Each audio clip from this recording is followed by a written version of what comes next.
Exode 14. 1. L'Éternel parla à Moïse, et dit, 2. Parle aux enfants d'Israël, qu'ils se détournent et qu'ils campent devant Pi-Hahiroth, entre Migdol et la mer, vis-à-vis de Baal-Tsephon. C'est en face de ce lieu que vous camperez, près de la mer. 3. Pharaon dira des enfants d'Israël, ils sont égarés dans le pays, le désert les enferme. 4. J'endurcirai le cœur de Pharaon, et il les poursuivra, mais Pharaon et toute son armée serviront à faire éclater ma gloire, et les Égyptiens sauront que je suis l'Éternel.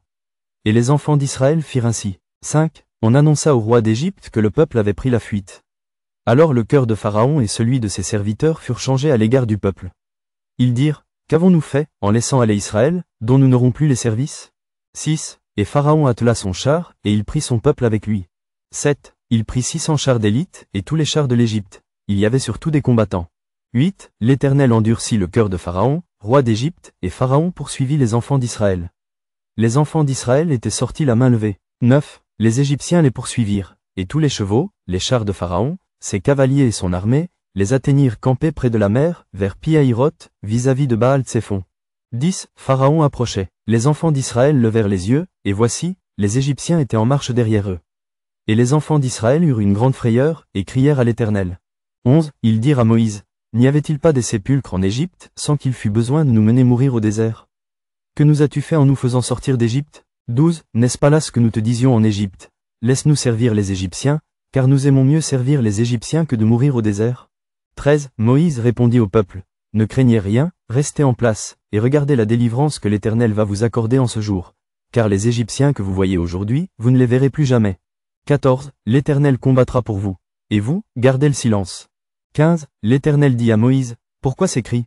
Parle aux enfants d'Israël, et qu'ils marchent. 16. Toi, lève ta verge, étends ta main sur la mer, et fends-la, et les enfants d'Israël entreront au milieu de la mer à sec.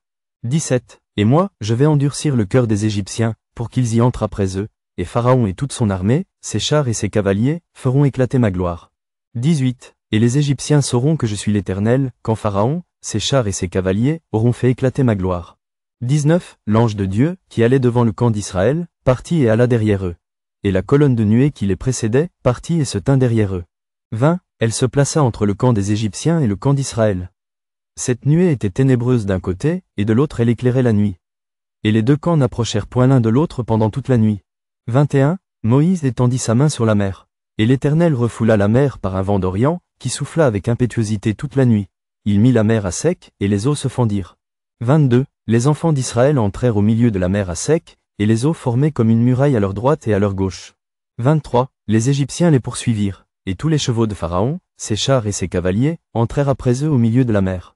24. À la veille du matin, l'Éternel, de la colonne de feu et de nuée, regarda le camp des Égyptiens, et mit en désordre le camp des Égyptiens.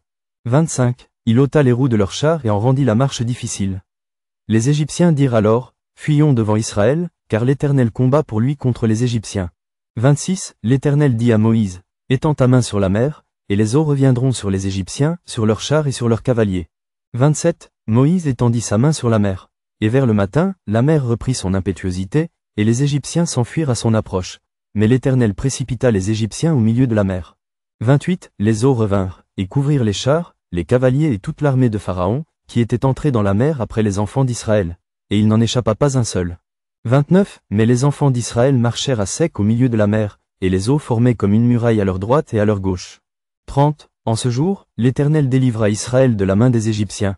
Et Israël vit sur le rivage de la mer les Égyptiens qui étaient morts. 31. Israël vit la main puissante que l'Éternel avait dirigée contre les Égyptiens. Et le peuple craignit l'Éternel, et il crut en l'Éternel et en Moïse, son serviteur.